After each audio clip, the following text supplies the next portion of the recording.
Hello friends, मैं study 91 channel से नितिन गुप्ता आप सबका बहुत बहुत स्वागत करता हूं। दोस्तों बहुत बहुत स्वागत है आपका हमारे चैनल में। और आज दोस्तों हम लोग कवर करने वाले हैं इंडियन पॉलिटी को, जिसमें आज हम एक नई टॉपिक को स्टार्ट करने जा रहे हैं। क्या है हमारी नई टॉपिक? राज्य के नीति निर्देशक तत्व। ठीक है, बहुत इंपॉर्टेंट चैप्टर है, तो इससे संबंधित जितने भी क्वेश्चन एग्जाम में आते हैं वो सभी अगर आप लोग कर ले जाओगे, कब जब आप पूरे वीडियोस को देख लोगे तब। ठीक है, चलिए आगे बढ़ते हैं, फटाक से अपनी क्लास की तरफ आते हैं। हाँ, अगर आपको हमारे पीडीएफ नोट्स, क्लास नोट्स या हैंड रिटन नोट्स चाहिए तो उसके लिए विजिट करिए हमारी वेबसाइट पर, जिसका नाम है study91.org।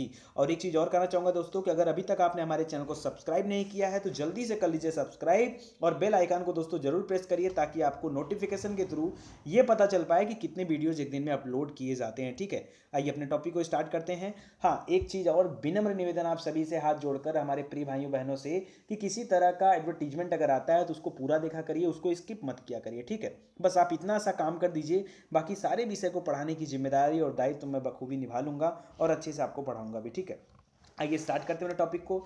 तो राज्य के नीति निर्देशक तत्व, ठीक है, ये हमारे बताया गया है संविधान में भाग 4 में बताया गया है, जिसको बोलते हैं directive principle of state policy, यानी राज्य के नीति निर्देशक तत्व भाग 4। ठीक है, भाग 3 तक हम लोगों ने कवर कर लिया और भाग 4 अब हम लोग आगे कवर करने जा रहे हैं। ठीक है, जो लोग नए हैं वो लोग प्लेलिस्ट में आए और वहां से विजिट करके तब पढ़ाई करें। अब यहाँ पे दे रहा दोस्तों कि संविधान सभा के द्वारा प्रस्तावित मूल अधिकारों के प्रावधानों को ही दो भागों में विभाजित कर दिया गया। जो मूल अधिकार के प्रावधान बनाए गए थे उसी मूल अधिकार को दो भागों में बांट दिया गया। किसके द्वारा? तो संविधान सभा के द्वारा। कौन सी संविधान सभा?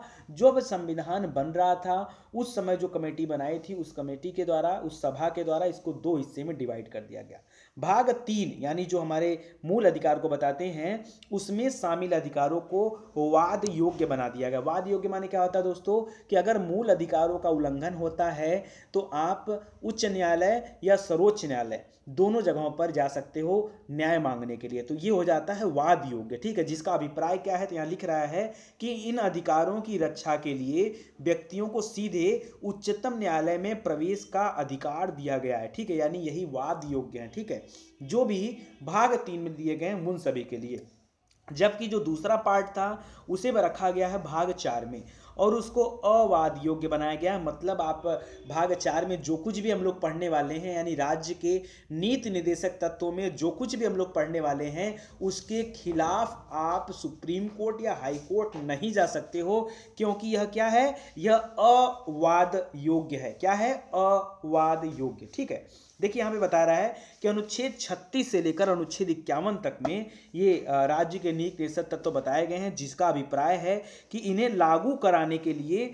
कोई भी व्यक्ति न्यायपालिका के समक्ष नहीं जा सकता है। कि भाई भाग 4 में तो बताया गया ये काम करने के लिए, तो राज्य सरकार ये काम नहीं कर रही है और इसके लिए आप न्यायपालिका के समक्ष न्याय मांगने नहीं जा सकते हो, बल्कि राज्य का यह कर्तव्य होगा कि इन निर्देशक तत्वों को राज्य अपनी नीतियों के निर्माण के लिए प्रयोग करे। यानी एक कल्याणकारी राज्य बनाने के लिए राज्य भाग 4 में दिए गए नीतियों का अनुसरण करे और एक बेहतर राज्य, एक स्वस्थ और स्वच्छ राज्य की परिकल्पना करे और उसे बनाए। लेकिन ध्यान दीजिएगा कि भाग 4 जो है यह अवाद योग्य है, मोस्ट इंपॉर्टेंट है। आगे कह रहा है कि यह नीति निर्देशक तत्व शासन के मूलभूत आधार तत्व हैं, जिसको लागू कराने के लिए कोई व्यक्ति न्यायपालिका में नहीं जा सकता, और यह बताया गया अनुच्छेद 37 में। ठीक है, फिलहाल चलिए ठीक है, नहीं बताया जा सकता। ठीक है, सब कुछ अच्छा। आगे बढ़ते हैं। कह रहा है कि संविधान निर्माताओं ने भाग 3 से अलग भाग 4 के निर्देशक तत्वों का निर्माण इसलिए किया कि स्वतंत्र भारत के पास वित्तीय साधनों का अभाव था। शुरुआत में अच्छा आपको ये सोच करके थोड़ा सा अटपटा लग रहा होगा कि जब दोनों एक साथ बनाए गए तो क्यों एक चीज को भाग 3 में डाला गया, दूसरे को भाग 4 में डाला गया। भाई ये भी तो एक बड़ी बात है, क्योंकि एक तरफ जहां मूल अधिकार को 12 से लेकर 35 तक में बताया गया भाग 3 में, वहीं राज्य के नीति निर्देशक तत्वों को भाग 4 में अनुच्छेद 36 से लेकर 51 तक में बताया गया। लेकिन ये जो डिफरेंस किया गया ये आखिर में क्यों किया गया? तो उसका वजह दे रहा है कि जिस समय हमारा भारत आजाद हुआ था यानी 1947 में, उस समय वित्तीय संसाधनों का अभाव था। हमारे पास फाइनेंशियली हम बहुत मजबूत नहीं थे, इसलिए कुछ चीजों को उठा करके भाग 4 में रखा गया। आगे बता रहा है कि प्रशासनिक सुविधाएं उपलब्ध नहीं थी, अभी सब कुछ बनना बाकी था, पूरी कानून व्यवस्था बननी बाकी थी।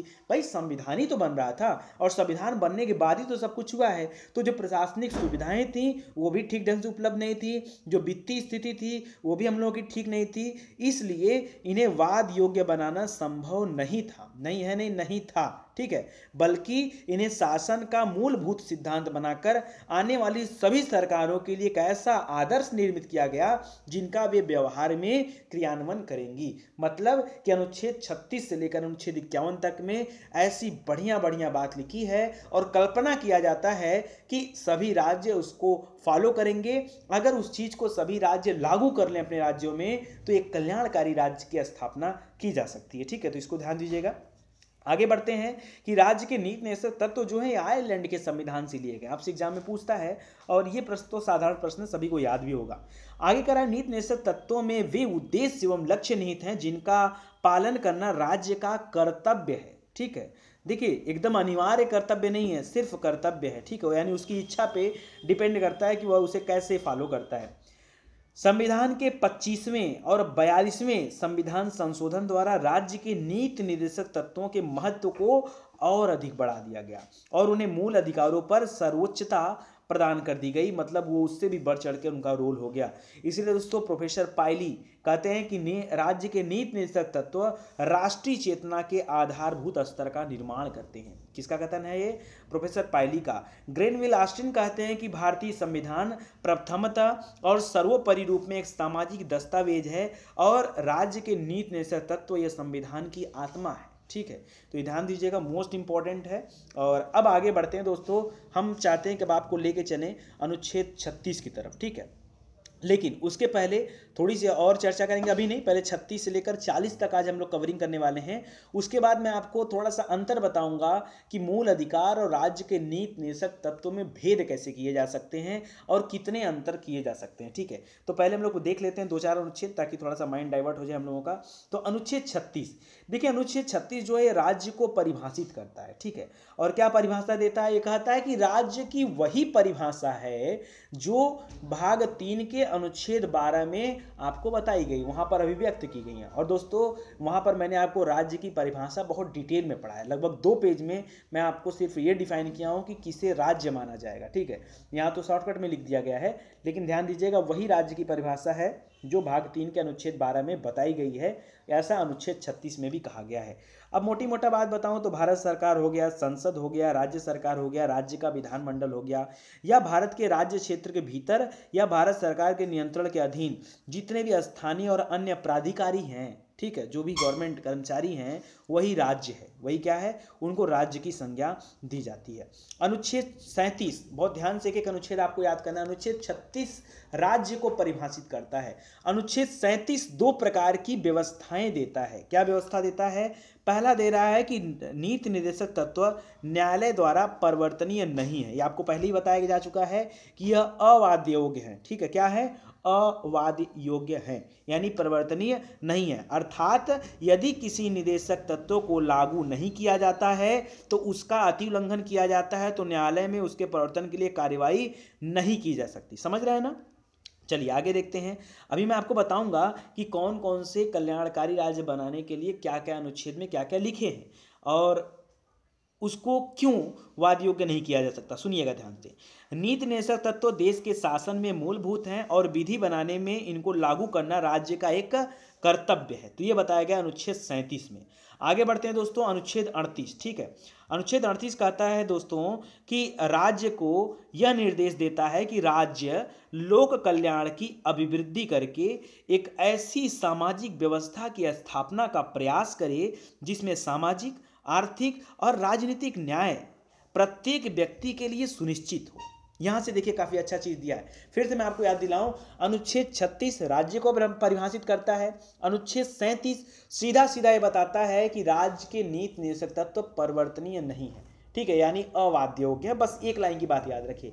अनुच्छेद 38 कहता है कि राज्य को एक लोक कल्याणकारी राज्य बनाने के लिए ऐसी सामाजिक व्यवस्था का स्थापना करना चाहिए जिसमें सामाजिक, आर्थिक, राजनीतिक सभी तरीके का न्याय सभी व्यक्तियों के लिए सुनिश्चित हो। ठीक है, यानी राज्य के हर व्यक्ति के लिए, चाहे वो किसी भी धर्म, जाति, वंश का हो, सभी के लिए इस तरह का न्याय मिले। तो ये अनुच्छेद 38 में बताया गया है। और अनुच्छेद 38 में लिखी हुई जो दूसरी बात है वो ये है कि यह उपबंधित करता है कि राज्य विशेष रूप से आय की असमानता को कम करने का प्रयास करेगा। सबसे बड़ा उद्देश्य राज्य का क्या होगा कि राज्य में रहने वाले लोगों के बीच में जो इनकम है, उनके इनकम की जो असमानता है, यानी गरीब और अमीर के बीच की जो खाई है, उच्च वर्ग और निम्न वर्ग के बीच की जो खाई है, इसको पाटने का प्रयास करेगा। कौन? राज्य करेगा। और न केवल व्यक्तियों के बीच बल्कि विभिन्न क्षेत्रों में रहने वाले और विभिन्न व्यवसायों में लगे हुए लोगों के समूहों के बीच प्रतिष्ठा, सुविधाओं और अवसरों की असमानता, ध्यान दीजिएगा, अवसरों की असमानता को समाप्त करने का प्रयास करेगा। मतलब सभी को ला करके एक बैलेंस बनाएगा सभी में और सभी को एक समान रूप से देखेगा। ठीक है, ये उसका काम है। तो अनुच्छेद 38 में ये बात बताई गई, काफी अच्छी चीजें हैं। तो इसीलिए तो कहा गया दोस्तों कि राज्य का कर्तव्य है कि राज्य इस तरह की व्यवस्था बनाए। राज्य के नीति निषेध तत्वों में अनुच्छेद 38 का जो दूसरा हिस्सा था, दूसरा खंड था, इसको 44वें संविधान संशोधन अधिनियम जो कि 1978 में हुआ था, इसके तहत जोड़ा गया था। शुरुआत में नहीं था, शुरुआत में एक ही था, बाद में खंड 2 को जोड़ा गया। अनुच्छेद 39, अब यहां से राज्य के नीति निषेध तत्वों का विस्तार होता है और बहुत ध्यान से आप बात को सुनिए। कुल 6 पॉइंट बताए गए दोस्तों अनुच्छेद 39 में, 6 पॉइंट। पहला पॉइंट कहता है कि पुरुष और स्त्री सभी नागरिकों को जीविका के पर्याप्त साधन प्राप्त करने का अधिकार हो, राज्य ऐसी व्यवस्था करेगा। अब एक तरफ आपसे कहा गया दोस्तों कि ये चीज राज्य की इच्छा के ऊपर है। ठीक है, राज्य का कर्तव्य तो है लेकिन अनिवार्य कर्तव्य नहीं है, यानी यह वाद योग्य नहीं। यानी अगर आपको जीविका चलाने के लिए, अपना जीवन चलाने के लिए भाई धन कमाना पड़ेगा और इसके लिए व्यवसाय करना पड़ेगा। तो अगर आप व्यवसाय करना चाहते हो या कहीं नौकरी करना चाहते हो और ऐसे में आपको नौकरी नहीं मिलती है, राज्य आपको नौकरी नहीं प्रोवाइड कर पा रहा है, तो ऐसे में आप न्यायालय के समक्ष नहीं जा सकते। ठीक है, हाँ, राज्य का कर्तव्य बनता है कि वो जीविकोपार्जन के पर्याप्त साधन अवेलेबल कराए अपनी जनता को, लेकिन उसके खिलाफ आप कोर्ट नहीं जा सकते हो। तो ये कहा गया। और दूसरी बात यहाँ पे लिखा गया कि पुरुष और स्त्री और सभी नागरिकों को जीविका के पर्याप्त साधन उपलब्ध कराने का अधिकार है। ठीक है, याद रखिए। दूसरा पॉइंट कहता है कि समुदाय के भौतिक संसाधनों का स्वामित्व और नियंत्रण इस प्रकार हो जिससे सामूहिक हित का सर्वोच्चतम रूप से निर्माण हो सके या उसका यूज लोग कर सके। एक इसका मतलब क्या है दोस्तों, सीधा बता रहा हूं। समुदाय का भौतिक साधनों का स्वामित्व या नियंत्रण, इसका मतलब होता है दोस्तों, जैसे सिंपल सी बात बता दूं, चाहे कोई सरकारी संस्थान ऐसा हो या जगह ऐसा हो या प्राइवेट, सपोज करिए एक ऐसा पार्क है, तो पार्क जो है किसी जाति विशेष के लिए, किसी वर्ग विशेष के लिए नहीं होना चाहिए, वो पूरे समुदाय के लिए होना चाहिए, समुदाय में रहने वाले हर व्यक्ति के लिए होना चाहिए, जिससे सामूहिक हित का सर्वोच्चतम रूप देखने को मिल सके। तो याद रखिएगा, चाहे स्कूल हो, हॉस्पिटल हो, कॉलेज हो या कुछ भी इस तरह का हो, सरकारी प्राइवेट कुछ भी हो, ठीक है, इससे कोई मतलब नहीं है, लेकिन वहां पर सभी लोगों को एक बराबर नजरिए से देखा जाएगा। पॉइंट 3 कहता है कि राज्य इस बात का भी ध्यान रखेगा कि संपत्ति और उत्पादन के साधनों का इस प्रकार केंद्रीकरण न हो कि सार्वजनिक हित को किसी प्रकार की हानि पहुंचे। हैं, यानी जो संपत्ति है और उत्पादन है, उत्पादन के जो साधन है, ठीक है, इसका केंद्रीकरण यानी सेंट्रलाइजेशन नहीं होना चाहिए कि जिससे किसी एक वर्ग का फायदा हो, किसी वर्ग विशेष का, किसी समूह विशेष का, किसी जाति विशेष का, किसी धर्म विशेष का फायदा हो, ऐसा नहीं होना चाहिए। उससे सार्वजनिक हित होना चाहिए, क्योंकि पूरे राज्य में जितने भी व्यक्ति रहते हैं सभी के अच्छे जीवन की कल्पना करना, अच्छा जीवन बनाना ये राज्य का कर्तव्य है, सभी का, चाहे उसके राज्य में हिंदू हो, मुस्लिम हो, सिख हो, ईसाई हो, किसी भी धर्म का हो, और चाहे किसी भी जाति का हो, चाहे जनरल हो, बीसी हो, एससी हो, एसटी हो, हमें सभी पर अपने बराबर ध्यान देने हैं। तो पॉइंट नंबर 3 कहता है। पॉइंट नंबर 4 कहता है कि राज्य प्रत्येक नागरिकों को, चाहे वह स्त्री हो या पुरुष हो, समान कार्य के लिए समान वेतन का प्रावधान करेगा। ठीक है, समान, अगर एक समान पद पर स्त्री और पुरुष दोनों काम कर रहे हैं तो दोनों के वेतन में किसी तरह का अंतर नहीं होना चाहिए। ये बड़ा इंपॉर्टेंट है और इसी जो है पॉइंट के लिए पूरे अनुच्छेद 39 को याद किया जाता है, क्योंकि अपने आप में बड़ा काम है। ठीक है, शुरुआती अभी तो ये काम हो गया है, शुरुआती दौर में ऐसा होता था कि एक ही पद पर दो अलग अलग व्यक्ति हैं तो अलग अलग सैलरी उनकी बनती थी, लेकिन ये चीज़ें गलत था। हालांकि यहाँ स्त्री और पुरुष का मामला है, बट इसको ध्यान दीजिएगा। संसद द्वारा अनुच्छेद 39 घ के अनुसरण में समान पारिश्रमिक अधिनियम 1976 को भी पारित किया गया था, ध्यान दीजिएगा, और उसके तहत ये चीज लाया गया। जो पांचवा पॉइंट है दोस्तों, वो कहता है कि राज्य ऐसी व्यवस्था करेगा कि श्रमिक पुरुषों और स्त्रियों के स्वास्थ्य तथा शक्ति और बालकों के सुकुमार अवस्था का दुरुपयोग न हो तथा आर्थिक विवशतावश कोई नागरिक ऐसे रोजगार में न जाए जो उसकी आयु और शक्ति के अनुकूल हो, ठीक है, ना हो। याद रखिए, तो ये इंपॉर्टेंट है। इसका मतलब क्या होता है दोस्तों, देखिए हर व्यक्ति जीविकोपार्जन चलाने के लिए काम करना चाहता है। काम कई तरीके का होता है, व्यक्ति शारीरिक काम कर सकता है, व्यक्ति मानसिक काम कर सकता है, और कार्य करने वाले कुल 3 वर्ग के लोग होते हैं, या तो पुरुष होगा, या तो स्त्री होगी, और या तो बच्चा होगा, या तो बूढ़े वृद्ध भी हो सकते हैं, ठीक है। तो ये चीज़ याद रखिए, 3 पॉइंट्स यहाँ होते हैं, और तीनों लोग अपने अपने कैटेगरी से अपने अपने परिवार का जीविकोपार्जन करने के लिए काम पे लगे हुए हैं। लेकिन यहाँ पर एक रिस्ट्रिक्शन दिया जाता है राज्य को, कि कहा जाता है कि राज्य ऐसी व्यवस्था करे कि व्यक्ति अपने शक्ति के हिसाब से, अपने स्वास्थ्य के हिसाब से काम करे, ठीक है, यानी अपनी आयु के हिसाब से काम करे, उसके साथ जो है उसको विवश होकर कोई काम न करना पड़े, ये चीज़ दिया गया है, ठीक है। जैसे बच्चे हैं, हम लोग देखते हैं कई बार होटलों में जाते हैं, रेस्टोरेंट में जाते हैं, छोटे छोटे बच्चे वहाँ बर्तन मांजते हुए दिखते हैं।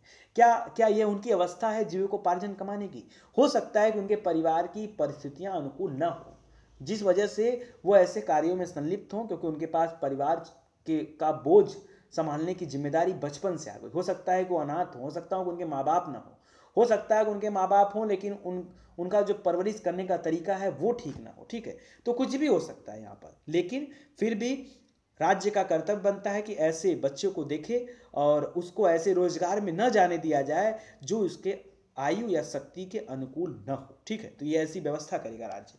अगला है दोस्तों, पांचवा के बाद छठा पॉइंट है कि राज्य ऐसी व्यवस्था करेगा कि बच्चों को स्वस्थ रूप में विकास के लिए अवसर और सुविधाएं प्रदान किया जाएगा। ऐसा क्यों दोस्तों?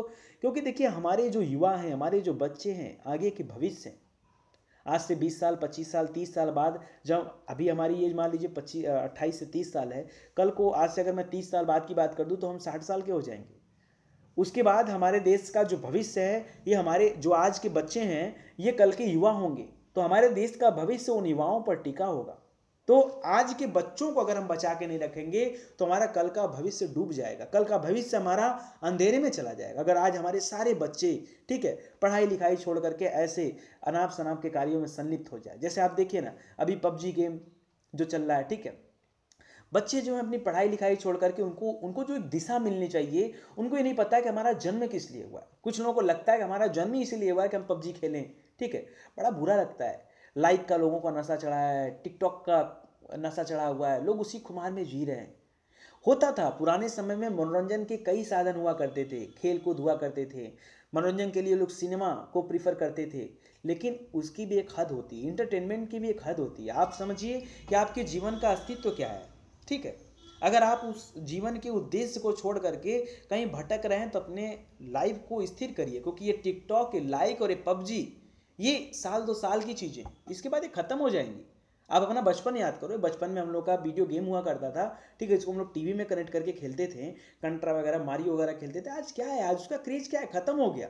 लेकिन अगर उस समय जिन लोगों ने अपना पूरा ध्यान मारियो और कंट्रा पे लगाया होगा ना, आज उनकी कंडीशन बड़ी खराब हो गया, उनको विषय नहीं समझ में आता होगा कि सर हम क्या पढ़ें, कैसे पढ़ें। और उस समय को जिसने अच्छे से यूटिलाइज किया होगा, आज वो काफ़ी आगे निकल गया होगा। वो हमारे वीडियो लेक्चर को सुनने भी नहीं आया होगा, क्योंकि ऑलरेडी वो इतना उद्देश्य उसके इतने क्लियर थे कि ऑलरेडी वो कहीं ना कहीं सेट हो चुका होगा। तो आप उस चीज़ को समझिए, आप अपने आप को भटकने से रोकिए। चलिए हम खुद ही भटक रहे हैं अपने टॉपिक से, तो आगे बढ़ते हैं। तो आगे बता रहा दोस्तों कि उन्हें स्वतंत्रता और सम्मान की स्थिति प्राप्त कराई जाएगी। 42वें संविधान संशोधन अधिनियम 1976 द्वारा नीति निर्देशक तत्वों में इस पॉइंट को जोड़ा गया। ये जो छठा वाला पॉइंट था, इसको जोड़ा गया। अब अनुच्छेद 39 का जो क है, उस 6 पॉइंट के अलावा, अब ये इसका सब आर्टिकल है, अनुच्छेद का जो है ये सब आर्टिकल, वो 6 पॉइंट थे, ये सब आर्टिकल है। अब ये सब आर्टिकल क्या कहता है? कहता है समान न्याय एवं निःशुल्क कानूनी सहायता दिया जाएगा। यानी राज्य आर्थिक रूप से कमजोर नागरिकों को समान न्याय और निःशुल्क विधिक सहायता उपलब्ध कराएगी। सपोज करिए कि अगर कोई केसेस बनता है और कोई व्यक्ति इतना गरीब है कि वो वकील नहीं कर सकता, तो ऐसे में क्या होता है, राज्य उसके लिए निःशुल्क कानूनी सहायता उपलब्ध कराती है। निःशुल्क न्याय व्यवस्था उपलब्ध कराती है। तो ये अनुच्छेद 39 क में दिया गया है। तो लगभग ये चीज़ तो लगभग सभी राज्य फॉलो भी कर रहे हैं, तो ये अच्छा है। अनुच्छेद 40 मोस्ट इंपॉर्टेंट, गांधी जी अनुच्छेद 40 को संविधान की आत्मा मानते थे। क्यों? क्योंकि इसमें ग्राम पंचायतों के संगठन के बारे में, उनके गठन के बारे में बताया गया है। कहा जा रहा है कि राज्य ग्राम पंचायतों का संगठन करने के लिए कदम उठाएगा और उनको ऐसी शक्तियां और प्राधिकार प्रदान करेगा जो उन्हें स्वायत्त शासन की इकाइयों के रूप में कार्य करने के योग्य बनाता हो या उसके लिए आवश्यक हो। तो काफ़ी अच्छी चीज़ है। यानी राज्य क्या करेगा? ग्राम पंचायतों का गठन करेगा और उनको पावर भी देगा ताकि ग्राम पंचायत जो है ठीक तरीके से काम कर सके। ब्रिटिश काल को देखें अगर हम, तो 1880 से 84 के मध्य लॉर्ड रिपन का कार्यकाल था और उसे पंचायती राज का स्वर्ण काल माना जाता है। ये आपसे एग्जाम में क्वेश्चन पूछ सकता है, ठीक है, लॉर्ड रिपन के काल को। इसने अस्थायी निकायों को बढ़ाने का प्रावधान भी किया था। स्वतंत्रता के बाद भारतीय संविधान के भाग 4 में अनुच्छेद 40 में ग्राम पंचायतों के गठन और उन्हें शक्तियां प्रदान करने की बात की, लेकिन संवैधानिक दर्जा उसे नहीं मिल पाया था उस समय जिस समय इसको गठित किया गया था, बनाया गया था अनुच्छेद 40 को। आगे चल के 1992 में संवैधानिक दर्जा दिया गया। 73वें संविधान संशोधन और 74वें संविधान संशोधन के माध्यम से इसको संवैधानिक दर्जा मिला और भाग 9 तथा भाग 9 क और एक अनुसूची भी तो जुड़ी यहाँ पर 11 और 12वीं अनुसूची स्थापित करके स्थानीय स्वशासन की संस्थाओं को संवैधानिक एवं विधिक बनाया गया। ठीक है, तो ये इंपॉर्टेंट है, इसको ध्यान दीजिएगा। इसके अलावा दोस्तों आपने देखा होगा पंचायती राज व्यवस्था लाने के लिए त्रिस्तरीय पंचायती राज की सिफारिश किया था बलवंत राय मेहता ने। यह भी काफ़ी इंपॉर्टेंट पॉइंट है। तो 1957 में बलवंत राय मेहता कमेटी के सुझाव पर इसको लाया गया था त्रिस्तरीय ग्राम पंचायत। ठीक है, मोस्ट इंपॉर्टेंट है। तो उसमें 3 स्तर कौन कौन से थे? तो सबसे निचला स्तर जो होता था ये ग्राम पंचायत हुआ करता था। ठीक है, ग्राम पंचायत। इसके ऊपर का स्तर जो होता था ये खंड स्तर पर होता था, पंचायत समिति होती थी, उसको बोलते थे, क्या बोलते थे? खंड स्तर पर पंचायत समिति हुआ करती थी। और तीसरा होता था दोस्तों जिला परिषद, जिला परिषद। ठीक है, ये 3 स्तर थे। इसके अलावा दोस्तों आपको पता होगा आगे चल के 2 अक्टूबर 1959 को तत्कालीन प्रधानमंत्री जवाहरलाल नेहरू ने इसका शुभारंभ किया राजस्थान के नागौर जिले से। ठीक है, जहाँ पर इसको स्टार्ट किया गया था। नागौर जिला के अंदर दोस्तों कौन सा गांव था ये भी आप याद रखिएगा, बगदरी गांव था। कौन सा? बगदरी गांव से। नागौर तो सभी लोगों को पता होगा लेकिन बगदरी याद रखिएगा। ठीक है, लेकिन इसके बावजूद भी पंचायती राज जो था वो सफल नहीं था। 78 में चल के जनता पार्टी की जब सरकार बनी उनके समय में अशोक मेहता समिति का गठन किया गया और उस अशोक मेहता समिति ने द्विस्तरीय पंचायत राज की सिफारिश की, जिसमें मंडल पंचायत और जिला पंचायत के बारे में बताया गया, जिला परिषद के बारे में बताया गया। ठीक है, लेकिन वो भी फेल हो गया। फाइनली आकर के दोस्तों 1992 में 73वां 74वां जो संविधान संशोधन था उसके तहत इसको जो है माना गया और 24 अप्रैल नहीं 24 अप्रैल को दोस्तों पंचायती राज दिवस के रूप में मनाया जाता है। ये काफ़ी इंपॉर्टेंट है, तो आप इसको ध्यान दीजिएगा। ठीक है, तो आज का टॉपिक यहीं समाप्त होता है। अगर आप लोगों को और डिटेल में पढ़ना हो ग्राम पंचायत तो दोस्तों पॉलिटी वाले प्लेलिस्ट में आइए, वहाँ मैंने 4 वीडियो बनाया है पंचायती राज व्यवस्था संबंधित। कितना वीडियो? 4 वीडियो में खाली अनुच्छेद 40 को पढ़ाया हूँ। काफ़ी पहले वीडियो आया था, तो उसके लिए आप विजिट करिए पॉलिटी के प्लेलिस्ट में और वो सारे वीडियोस को आप देख लीजिए। देखता हूँ समय कितना है, 23 मिनट तो हो गया। चलिए थोड़ा सा चीज़ें मैं बता देता हूँ जो मैं आपको बोला था बताने के लिए कि मौलिक अधिकार और राज्य के नीति निषेध तत्वों में अंतर क्या हो सकता है।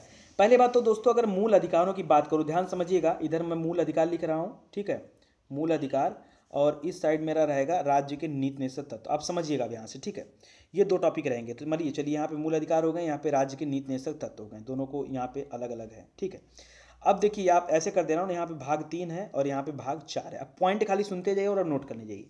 पहला पॉइंट है दोस्तों कि जो मूल अधिकार होते हैं इनकी प्रवृत्ति नकारात्मक होती है, जबकि राज्य के नीति निषेध तत्वों की प्रवृत्ति कैसी होती है? सकारात्मक प्रवृत्ति की होती है। एक तो ये होता है। दूसरा होता है दोस्तों कि मौलिक अधिकार कुछ परिस्थितियों में मर्यादित किए जा सकते हैं, उनको सीमित किया जा सकता है या समय आने पर उनको निलंबित भी किया जा सकता है मौलिक अधिकारों को, जबकि नीति निषेध तत्व जो होते हैं ये हमेशा अस्तित्व में बने रहते हैं, इनके कोई दिक्कत नहीं, हमेशा अस्तित्व में रहते हैं।